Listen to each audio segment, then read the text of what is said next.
Baik, di sini kami akan menjelaskan materi kami dengan judul teori akuntansi.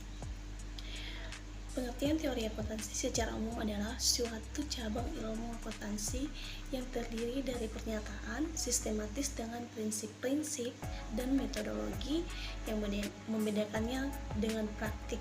Jadi, teori akuntansi adalah suatu sistem yang komprehensif meliputi postulat dan teori yang berkaitan dengannya.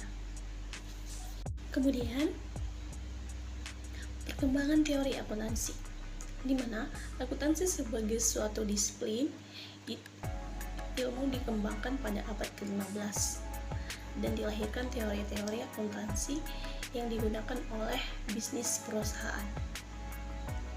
Karena perubahan praktik akuntansi, sejumlah modifikasi dilakukan para teori akuntansi.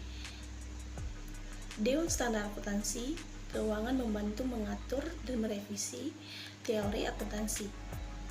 Sertifikat Profesional Akuntan atau CPA juga membantu bisnis perusahaan besar agar mampu menyesuaikan diri dengan modifikasi dan standar baru ini.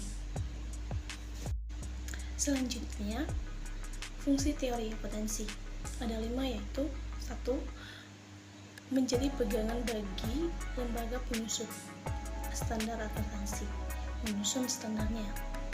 Yang kedua, memberikan kerangka rujukan untuk menyelesaikan masalah akuntansi dalam hal tidak adanya standar lain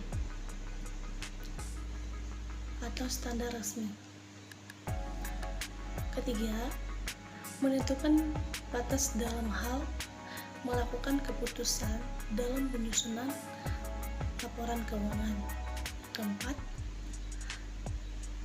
meningkatkan pemahaman dan keyakinan membaca laporan terhadap informasi yang disajikan laporan keuangan. Yang kelima,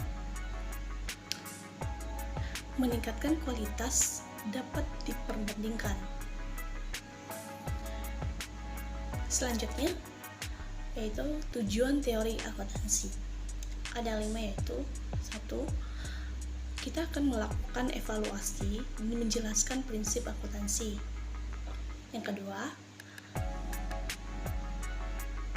menyederhanakan sesuatu yang kompleks. Yang ketiga, memecahkan sebuah masalah. Dan keempat, memprediksi sesuatu yang akan terjadi. Kelima, atau yang terakhir, membantu mengidentifikasi, menjelaskan, hingga menyimpulkan sebuah kejadian dalam bidang akuntansi. Baik, selanjutnya akan dijelaskan oleh rekan saya, Sabila Toris. Yang selanjutnya adalah macam-macam teori akuntansi. Berdasarkan sasarannya, teori akuntansi itu dibedakan menjadi 2. Yang pertama adalah teori positif, yaitu teori akuntansi yang menjelaskan fenomena akuntansi seperti apa adanya atas dasar pengamatan empiris. Dan yang kedua, ada teori normatif, yaitu teori akuntansi yang menjelaskan fenomena akuntansi untuk menjustifikasi atau membenarkan standar akuntansi karena bertujuan akuntansi harus dicapai. Yang berikutnya itu berdasarkan aspek tatanan semiotika. Itu teorinya dibagi menjadi 3, yaitu yang pertama teori sintaktik, yaitu teori akuntansi yang berkepentingan pada struktur pelaporan keuangan dengan memberi penalaran mengapa data atau informasi disajikan dengan cara tertentu. Yang kedua ada teori semantik, yaitu teori yang berfokus pada masalah-masalah penyimbolan, pengukuran dan penyajian kegiatan operasi dan objek bisnis perusahaan dalam bentuk laporan keuangan. Yang ketiga ada teori pragmatik, yaitu teori akuntansi yang berfokus pada pengaruh informasi terhadap perubahan pemakaian laporan keuangan dan membahas reaksi pihak yang dituju oleh informasi akuntansi. Kesimpulannya adalah teori akuntansi sendiri memiliki 2 pengertian tergantung dipandang dari segi sains atau teknologi. Namun yang pasti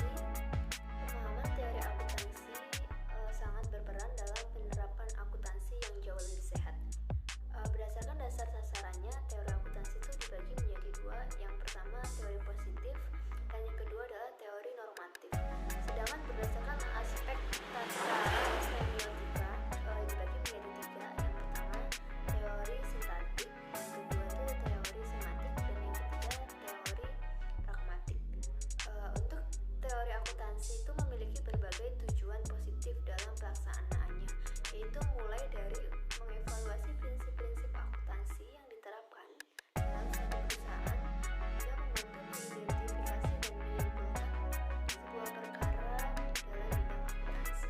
Dalam pemahaman teori akuntansi, perlu memperhatikan elemen kuncinya, prinsip dasar, konsep dasar, hingga fungsi dari teori akuntansi agar dapat mengoptimalkan aktivitas akuntansi dalam perusahaan sehingga mampu memberikan keuntungan bagi perusahaan tersebut. Adapun keuntungan yang didapat atau diperoleh ketika kita mampu memahami teori akuntansi secara benar diantaranya adalah yang pertama adalah meningkatkan efisiensi, yang kedua memudahkan dalam pendeteksian kesalahan, dan yang terakhir itu memberikan solusi dalam menghadapi masalah akuntansi.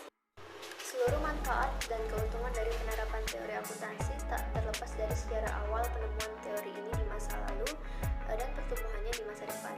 Seiring kemajuan teknologi, maka akuntansi berkembang menjadi jauh lebih mudah dalam pelaksanaannya dan tetap menjadi prioritas utama dalam menjalankan sebuah bisnis di seluruh dunia. Kemajuan teknologi tersebut kini sudah terasa manfaatnya, salah satunya dengan adanya software akuntansi. Dengan penggunaan software akuntansi ini membuat pekerjaan akuntansi mulai dari pembuatan laporan keuangan, pembukuan, manajemen, inventory, dan apapun kebutuhan bisnis menjadi lebih mudah. Sehingga dengan teknologi terbaru ini perusahaan memiliki peluang untuk tumbuh lebih cepat. Baik, demikian hasil presentasi kami. Mohon maaf jika ada kesalahan atau kekurangan dalam menjelaskan. Sekian dan terima kasih.